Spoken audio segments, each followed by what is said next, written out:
ইউক্রেনের বন্দর নগরী ওডেসায় রাতভর ব্যাপক হামলা চালায় রুশ সেনারা। এতে আবাসিক এলাকায় বহুতল ভবনে ক্ষয়ক্ষতি হয়, আগুন ধরে যায় বিভিন্ন জায়গায়। এছাড়া ক্ষতিগ্রস্ত হয় বন্দর সংলগ্ন লজিস্টিক্স ও জ্বালানি স্থাপনা। জরুরি সেবা বিভাগ জানায়, রুশ হামলায় শিশুসহ কয়েকজন বেসামরিক আহত হয়েছেন। ইউক্রেনের অভিযোগ, এই হামলায় কৃষ্ণসাগর অঞ্চলের নৌ পরিবহনও সরাসরি লক্ষ্যবস্তু করা হয়।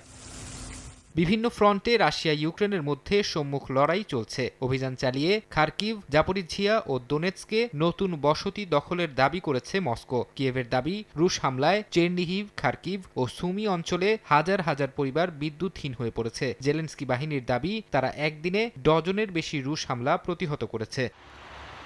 এদিকে বেলারুশে পারমাণবিক অস্ত্র বহনে সক্ষম মধ্যপাল্লার হাইপারসনিক ক্ষেপণাস্ত্র মোতায়েন করেছে রাশিয়া। এক বিবৃতিতে এই তথ্য জানায় রুশ প্রতিরক্ষা মন্ত্রণালয়। তবে ঠিক কতগুলো ক্ষেপণাস্ত্র সক্রিয় করা হয়েছে এবং সেগুলো ঠিক কোথায় মোতায়েন করা হয়েছে সে বিষয়ে বিস্তারিত প্রকাশ করেনি রাশিয়া।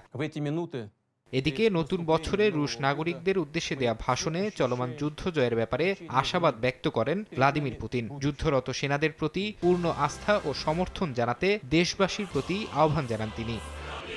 ফারহাদ চৌধুরী, সময় সংবাদ।